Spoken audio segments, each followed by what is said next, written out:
Alright, I'm recording this in March of 2022. I have a little bit of a food for thought experiment involving sensitive subjects that one discusses with their colleagues, with extended family members. About 2 years ago, a friend of mine passed away, and I mistakenly thought he had died of, well, you know what cause, right? And I said, wow, I hope this thing gets resolved soon. But I was mistaken. He actually died of another pandemic that's sweeping our country, right? Overdose, unfortunately. And it was embarrassing. I had posted it on Facebook. I hope we resolve this problem soon. And it wasn't even that. And I thought he was a little bit young for that too. So anyway, so we as a society have this idea that we shouldn't talk about sensitive things like death, right? Nobody mentioned the cause of death until I mistakenly attributed it to whatever, right? Now, I had a problem with one of my, well, not a problem, but a difficult discussion with one of my students. I'm a professor.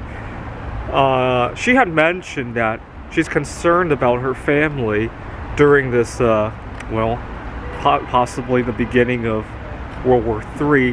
Now, I couldn't tell which side of the border she was on, and so I didn't know if she would support the situation or not, so I had to keep it brief, right?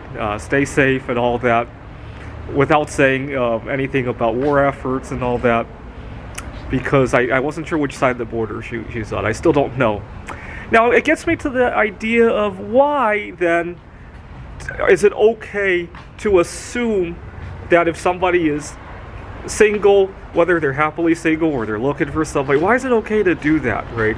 So oftentimes people want to hook me up with somebody, or better yet, if you go on to do a little experiment, try booking something at an Airbnb, at a hotel, book a flight or something. They always assume it's a trip for two. You got to select trip for one. I had a problem like that on Airbnb one time. I was looking at apartments in Wallace, Idaho, and the browser defaulted to apartments for two, and when I went to select apartments for one, a lot more apartments opened up.